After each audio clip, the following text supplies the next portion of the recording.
Bonjour, dans cette nouvelle vidéo on va parler un peu carte graphique avec un des derniers modèles de chez Gainward, la GTS 450 GLH ou Goes Like Hell, c'est-à-dire c'est une petite GTS 450 légèrement overclockée sur le GPU, normalement les shaders et aussi la mémoire. Donc c'est de la mémoire qui est en GDDR5, il y en a 1024 mégas. Donc là nous avons que le capot supérieur avec le ventilateur, on l'a démonté histoire de gagner un peu de temps pour vous présenter rapidement la carte.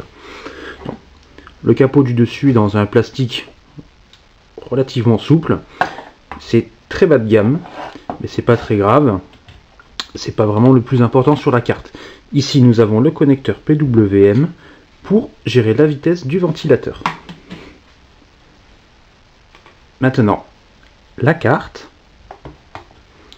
avec son radiateur, ses deux headpipes en cuivre, la base aussi est en cuivre, mais ce n'est pas du direct touch. Par contre, on est sur un produit vraiment simple, à petit prix. Comme on peut le constater, il n'y a pas de radiateur sur les étages d'alimentation, ni sur la mémoire. C'est seulement le radiateur qui passe juste au-dessus, donc il aura un petit flux d'air pour s'en occuper. Au niveau des connectiques, c'est très complet et très intéressant, puisqu'on trouve un HDMI, 2 DVI et un VGA. Le VGA, c'est une très bonne idée pour ceux qui ont de vieux écrans, et l'absence d'un DisplayPort, ce n'est pas du tout un problème, et le HDMI, ça fait du bien. Derrière, rien de bien particulier, les puces mémoire, et enfin, sur le dessus, le seul connecteur d'alimentation en 6 broches.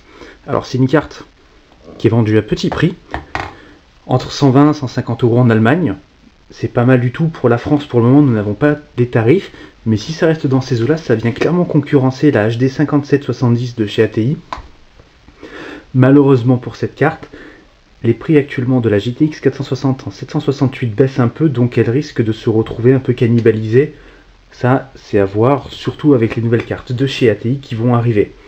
On en saura un peu plus, normalement d'ici mi-octobre, fin octobre, on va dire, pour voir si cette carte vaut le coup d'œil. Pour le moment, nous sommes toujours en train de finir les benches. Il n'y en a plus pour longtemps, le test sera publié demain et vous aurez toutes les informations dessus.